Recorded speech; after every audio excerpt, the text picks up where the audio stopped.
chapitre 21. Nous allons lire verset... Tu as commencé? Oui.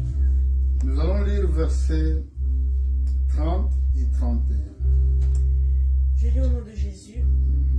Il n'y a ni sagesse, ni intelligence, ni conseil en face de l'Éternel. Le cheval est équipé pour le jour de la bataille, mais la délivrance appartient à l'Éternel. Amen. Amen. Que Dieu bénisse sa parole, prenez place et asseyez-nous. Nous profitons pour saluer aussi nos frères partout dans le monde qui nous suivent chaque fois dans les réseaux sociaux. Nous vous saluons tous par le nom puissant de notre Seigneur Jésus-Christ. Aujourd'hui, nous sommes venus encore une fois pour parler de lui, parce que sans lui, nous ne pouvons absolument rien faire. Et la Bible ici nous dit il n'y a ni sagesse, ni intelligence, ni conseil face de l'Éternel. Le cheval est équipé pour les jours de bataille, mais la délivrance appartient à l'Éternel. Ici, ce que nous allons dire selon la parole prophétique, la Bible nous dit il n'y a ni sagesse, ni intelligence, ni conseil face à l'Éternel. Il y a des gens qui pensent dans leur tête il peut changer quelque chose.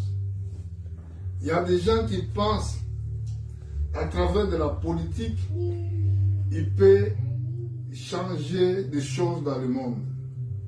Mais ici, la Bible nous dit qu'il n'y a ni sagesse, ni intelligence, ni conseil en face de l'Éternel.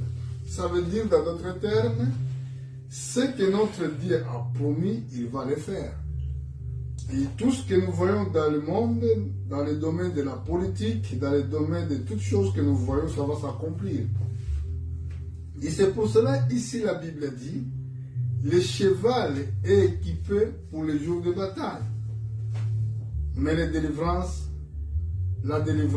appartient à l'Éternel.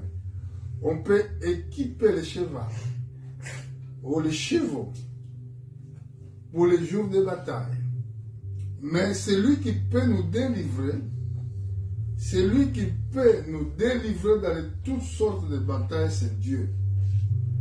Dieu peut te délivrer dans les batailles, même les batailles de la nuit. Lorsque les ennemis se réunissent contre toi, lorsque les satanistes font le programme contre toi, mais seulement Dieu qui peut te délivrer. C'est pour cela à lui que nous devons crocher. Nous devons mettre notre confiance. C'est à lui que nous devons demeurer fermes et firmes.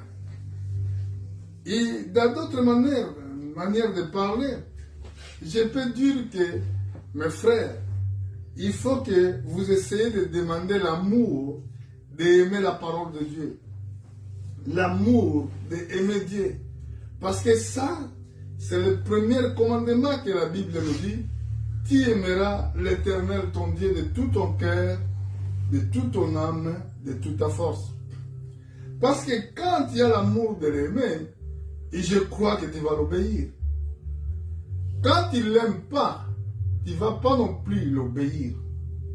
Et sachez-le bien, devant lui, il n'y a ni sagesse, ni l'intelligence, ni conseil. Personne ne peut le conseiller. Personne ne peut se croire le plus intelligent. Même Satan, il doit le savoir. Personne ne peut dire que je suis très intelligent devant Dieu. Vous pouvez même équiper le cheval, oh, les armes nucléaires, les armes pour aller combattre, mais la victoire viendra de la part du Seigneur. Si nous regardons dans la parole prophétique, nous allons voir que toutes les armes que les hommes préparent, ils seront dans leur propre destruction. Écoutez, ici, à ce temps-là, nous sommes en train de vivre, selon la prophétie,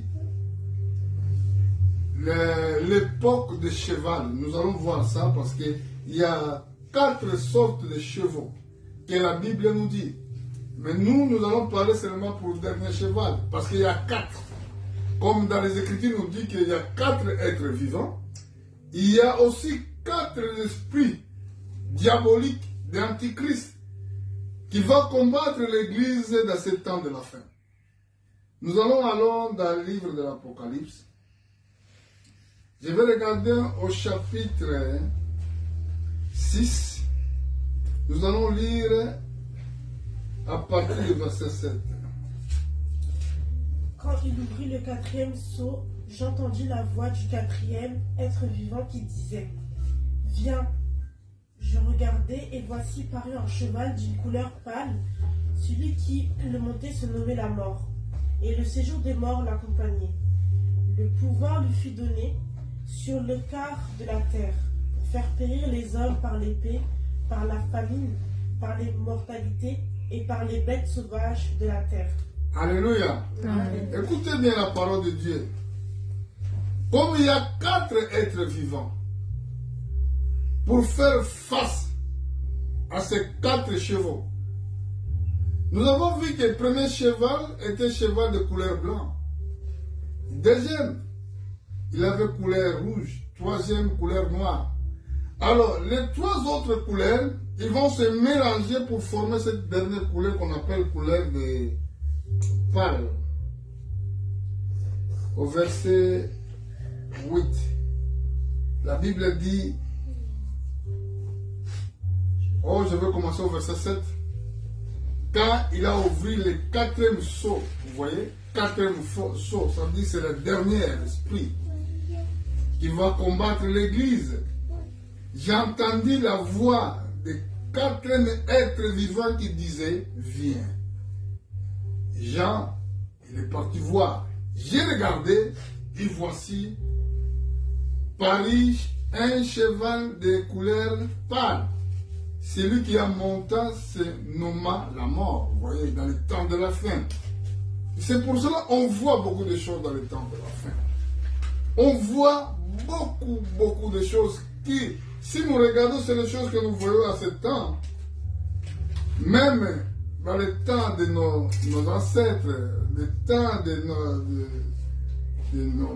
nos parents, on n'a pas vu cela. Parce que d'abord la technologie, ça a évolué, mais ça a évolué dans le contexte du mal. Comme aujourd'hui on voit les femmes qui se laissent le corps comme ça, devant les caméras, ils n'ont même pas peur, ils n'ont même pas de respect pour leurs propres parents, parce que le temps est beaucoup évolué, parce que c'est l'esprit de la mort. Et le séjour de la mort l'accompagnait. Le pouvoir le fut donné sur les 4 quarts de la terre pour faire périr les hommes par l'épée, par les famines, par la mortalité, par les bêtes sauvages de la terre. Vous voyez? Donc c'est l'esprit de l'Antichrist, qu'on appelle l'esprit de la mort. Donc la mort là qu'on parle, ce n'est pas seulement la mort clinique, mais oui, c'est la mort spirituelle aussi. Parce que ça existe deux sortes de la mort. Il y a mort qu'on dit que bon, il est mort, mais c'est la mort clinique. Mais il y a encore la mort qu'on appelle la mort spirituelle, que ton âme il sera détruite. Et c'est pour cela, dans cette situation, dans cette condition, nous avons besoin de Dieu afin qu'il nous aide de marcher ensemble avec lui. Vos yeux, ils doivent regarder surtout dans la parole prophétique. Parce que la Bible dit que l'homme ne vivra pas du pain seulement, mais de toutes paroles qui sortent de la bouche de Dieu. Donc, quand nous écoutons Dieu, quand nous mettons nos oreilles pour écouter la parole de Dieu, c'est là qu'il vient notre vie.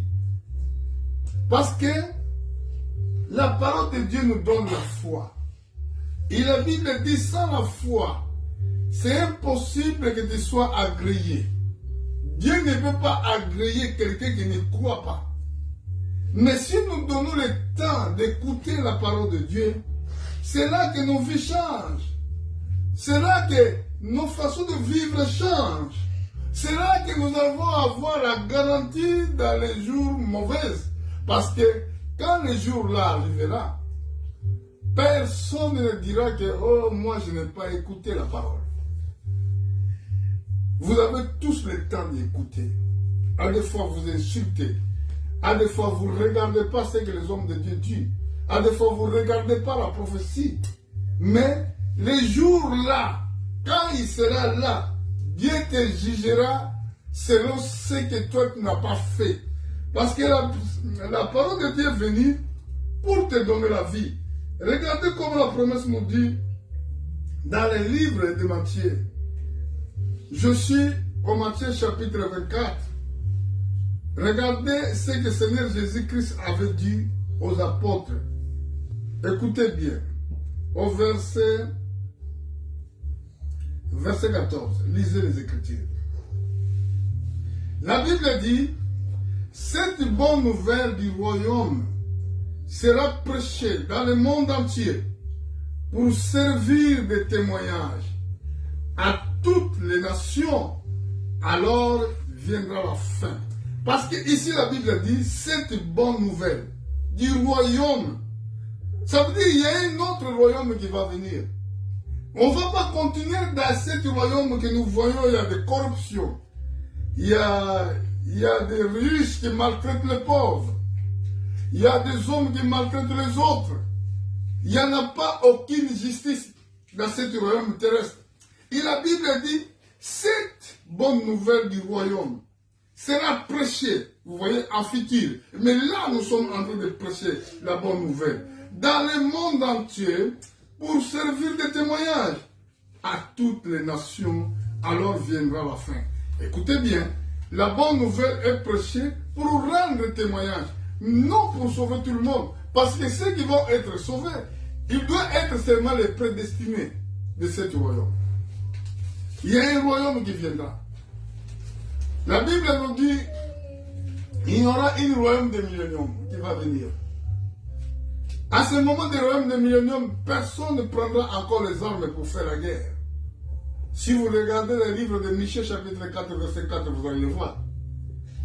Lisez tous les chapitres, vous allez voir de ce que je suis en train de vous dire.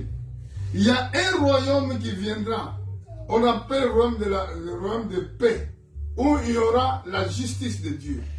À ce moment-là, la paix sera partout, même dans les forêts. Aujourd'hui, même les animaux souffrent. La Bible a dit la nature tout entière attend la révélation des fils de Dieu. Mais ces armes nucléaires que les hommes ont préparées, ils croient qu'ils sont intelligents devant Dieu. Ils croient que nous sommes intelligents. Mais là, nous avons lu dans le livre de Proverbes, je crois chapitre 21, n'est-ce pas? Chapitre 21, je vais le lire.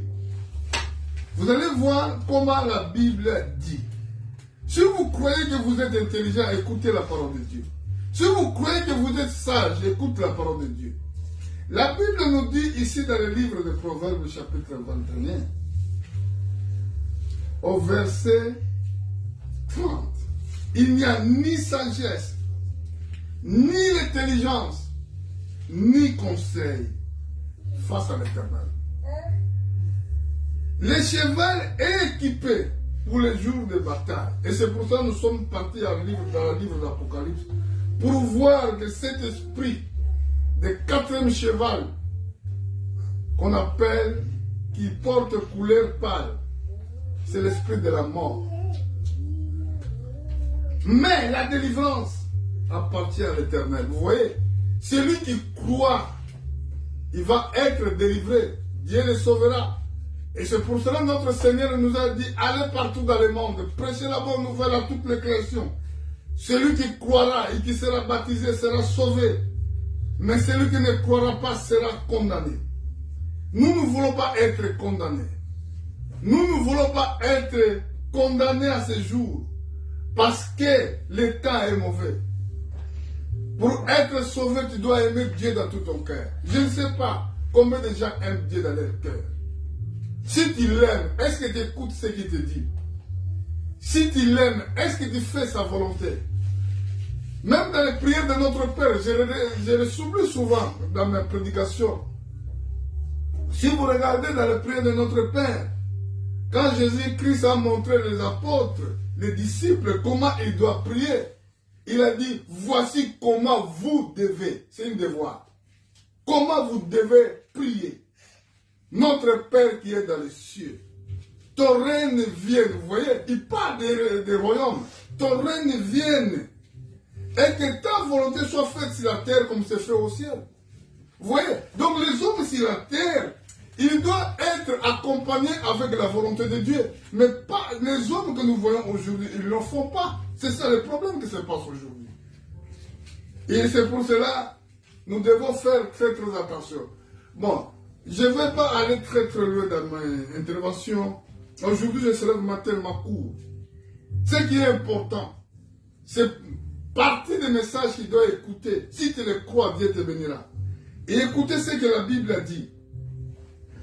Ce qui concerne la Troisième Guerre mondiale, ce qui concerne les armes préparées pour faire la guerre, les hommes qui font le chantage pour la guerre, écoutez ce qu'il attend. Ces guerres que nous disons tous, ça va commencer ici à Occident. Parce que c'est la Bible qui le dit. Si vous regardez dans le livre de l'Apocalypse chapitre 18, la Bible nous dit que Babylone sera bombardée. Et Babylone, ça se trouve où? À Occident. Maintenant, écoutez ce qui va se passer. Après, quand cette guerre va commencer, il va finir à Israël. Je vais vous donner comment ça va être. Je suis d'abord dans le livre de Zacharie, je crois. C'est là que je vais terminer. Je ne voulais pas parler de moi-même ou continuer à parler, mais je voulais que le Saint-Esprit me conduise de tout ce que je veux parler ici.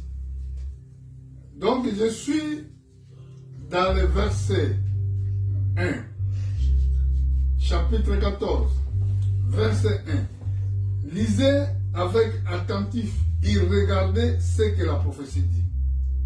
Voici, le jour de l'Éternel arrive, et tes dépouilles seront partagées au milieu de toi. Je rassemblerai toutes les nations pour qu'elles attaquent Jérusalem. La ville sera prise, les maisons seront pillées et les femmes violées. La moitié de la ville ira en captivité, mais le reste du peuple ne sera pas exterminé de la ville. L'Éternel paraîtra, et il combattra ces nations comme il combat au jour de la bataille. Ses pieds se poseront en ce jour sur la montagne des Oliviers, qui est vis-à-vis de Jérusalem, du côté de l'Orient. La montagne des Oliviers se fendra par le milieu à l'Orient et à l'Occident. Et il se formera une très grande vallée. Une moitié de la montagne reculera vers le septentrion et une moitié vers le midi. Vous fuirez alors dans la vallée de mes montagnes, car la vallée de mes montagnes s'étendra jusqu'à Hadzel. Vous fuirez comme vous avez fui devant le tremblement de terre au temps d'Osias. Amen. Amen. Écoutez bien. Écoutez, je voulais être vraiment... Je voulais que cette parole reste dans vos cœurs. Ici, la Bible parle, voici les jours de l'Éternel arrivent. Ça veut dire les jours qu'on dit que c'est la fin du monde. La fin du monde, ici, la Bible parle, voici les jours de l'Éternel. Dans le livre de l'Apocalypse, la Bible nous dit, voici les jours du Seigneur. Jean, quand il était pris en extase, Dieu l'a révélé les jours du Seigneur. Ici, la Bible dit, cette prophétie s'adresse pour les Juifs. Mais écoutez bien, Jésus, avant de monter pour aller au ciel, il était sur les montagnes des Oliviers. C'est là que Jésus-Christ avait monté. Pendant qu'il montait, deux hommes à Paris étaient vêtus de blanc. Ils ont demandé aux apôtres, pourquoi vous avez les yeux fixés vers le ciel? Jésus-Christ, vous avez vu monter de manière qu'il a monté, et c'est la même manière qu'il reviendra. Beaucoup de gens lisent la Bible, mais ils ne font pas attention dans ces versets. Et les hommes ne savent pas quand il sera son accomplissement. Parce que si vous regardez dans le livre de la Thessaloniciens, vous allez voir qu'apôtre Paul parle différemment. Apôtre Paul, il disait que dans les trompettes de Dieu, les morts en Christ, ils ressusciteront premièrement, et nous les vivons. Avec eux ensemble, nous allons partir avec les morts dans les nuées. Ça, c'est une promesse pour l'Église des nations. Donc ça, c'est une promesse pour l'enlèvement de l'Église, mais pas cette promesse-là. Cette promesse, il est différent. Regardez comme la Bible le dit. Voici les jours de l'Éternel arrivent, ça veut dire ces jours de la guerre. Et tes dépouilles seront partagées au milieu de toi. Cette parole, il s'adresse vers les Juifs. Je rassemblerai toutes les nations pour qu'ils attaquent Jérusalem. Voilà, aujourd'hui, vous voyez que Jérusalem, c'est le centre de toute négociation. Des partages de la terre, des négociations sur le statut particulier de Jérusalem. La Bible dit la ville sera prise.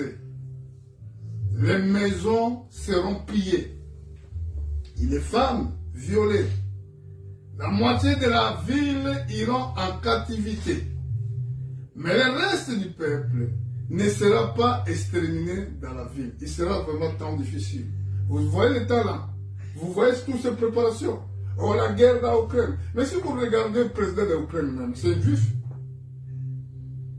C'est propre le président. Il est juif. Donc, cette guerre, ce n'est pas par hasard. Mais moi, étant que homme de Dieu, excusez-moi, étant que quelqu'un que je suis en train de décortiquer la parole prophétique, je vous dis que, je dis à l'église que vous devez faire attention dans votre conduite et dans votre manière de vivre, de prendre les choses de Dieu en légère. La Bible dit, l'Éternel paraîtra. Beaucoup de gens ne croient pas que Jésus-Christ est Dieu. Écoutez la parole de Dieu ici. L'Éternel paraîtra, il combattra ces nations comme au combat au jour de la bataille. Prêtez attention au verset 4. Ses pieds se poseront à ce jour sur les montagnes des Oliviers, qui est vis-à-vis de Jérusalem du côté d'Orient. Les montagnes d'Olivier se fendront par les milliers. Écoutez bien. À Orient et à Occident. Il se formera une très grande vallée. Regardez bien. Une moitié de la montagne reculera vers le septentrion. Ici, on voit le Russie là. Une moitié vers le midi, on voit les Chine. Parce que ce sont eux qui prendront les armes au temps de la fin pour faire cette guerre. Bon. Je vais monter au verset 12. Regardez où ça va être utilisé les armes chimiques. Verset 12, dans le même livre. Voici la plaie dont l'Éternel frappera tous les peuples qui auront combattu contre Jérusalem. Leurs chairs tomberont en pourriture, tandis qu'ils seront sur leurs pieds. Leurs yeux tomberont en pourriture dans leur orbite, et leur langue tombera en pourriture dans leur bouche. En ce jour-là, l'Éternel produira un grand trouble parmi eux. L'un saisira la main de l'autre, et ils se lèveront la main les uns sur les autres. Amen. Quand ils seront là à Israël pour faire cette guerre, c'est là qu'il y aura vraiment grande confusion. Il y aura une grande confusion. Ils sont partis pour combattre les Juifs. Mais comme l'Éternel irait rentrer dans le combat. Vous voyez? Et c'est pour cela que nous avons dit que la délivrance vient de la part du Seigneur. Il va les bouleverser. Je vais vous donner encore cette verset-là dans les autres écritures. Chacun, il va prendre son arme, il va s'adresser contre autre. Et c'est pour ça que la Bible dit qu'ils viendront pour toi pour un seul chemin. Ils fuiront devant toi dans le seul chemin. Donc, ce n'est pas l'homme de dire que moi je vais gagner cette bataille. Ce n'est pas de l'homme de se considérer qu'il est grand. Mais la victoire vient de la part du Seigneur. Tous ceux qui croient à Dieu, ils seront victorieux. Oh frère, quand vous croyez, quand vous ne doutez pas, vous allez voir que vous allez marcher sur vos ennemis. Celui qui est devenu ton ennemi, toi, tu auras la possibilité de l'écraser la tête. Parce que toi, tu marches avec le Seigneur. Qui peut combattre celui qui est Dieu? Celui qui est Dieu, celui qui marche avec son Dieu. Regardez ici, Israël marchait avec Dieu. Israël, c'est un peuple de Dieu. Quand les peuples sont réunis contre eux, pour faire la guerre, mais le Seigneur Jésus-Christ a descendu. Pour que la bataille, ce n'est pas notre bataille. La bataille, c'est la partie. La bataille, la victoire appartient à notre Dieu. Parce que je n'ai pas le temps de donner plusieurs versets. Quand vous marchez avec Dieu, la victoire est certaine. Peut-être que je vais regarder aussi, vous pouvez m'excuser, je vais regarder aussi au chapitre 12, je crois. Si je peux voir les mêmes versets que nous sommes en train de lire. Regardez chapitre 12.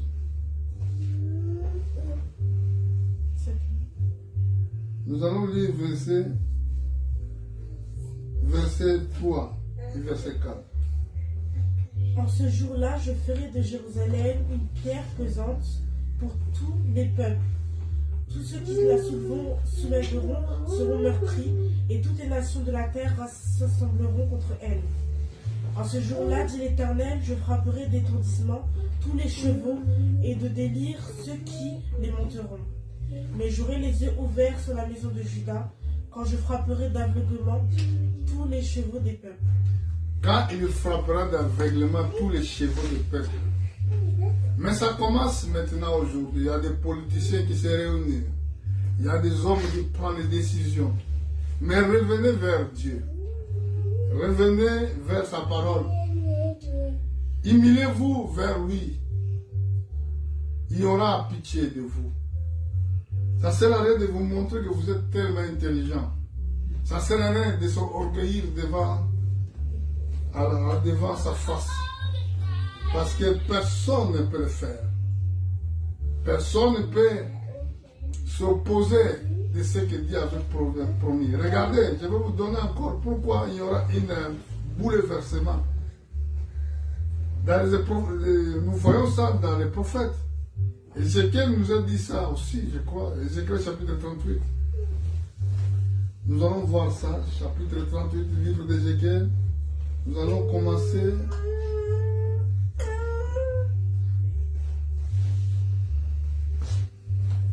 Disait chapitre 38, verset 21. J'appellerai l'épée contre lui sur toutes mes montagnes, dit le Seigneur l'Éternel. L'épée de chacun se tournera contre son frère. Vous voyez, l'épée de chacun se tournera vers son frère. Frères, sœurs, c'est un temps qui est difficile. C'est un temps qui vient que les hommes ne rendent même pas compte. C'est l'esprit de la mort qui règne. Satan le sait.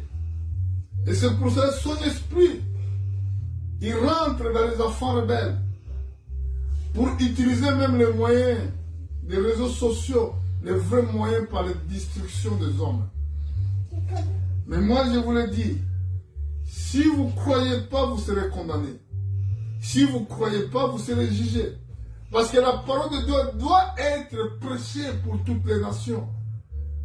Après viendra la fin. Et non, nous sommes dans ce temps qui est le temps de la fin.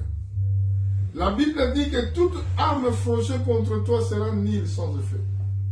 Si nous avons le Seigneur, si nous marchons avec lui, si nous gardons sa parole, toute arme forgée contre nous sera nulle sans effet. Et aujourd'hui, je vous dis que Dieu vous bénisse. Nous reviendrons dimanche prochain. C'est Dieu va nous prêter sa souffle de vie pour vous parler encore du Seigneur Jésus-Christ. Que Dieu vous bénisse.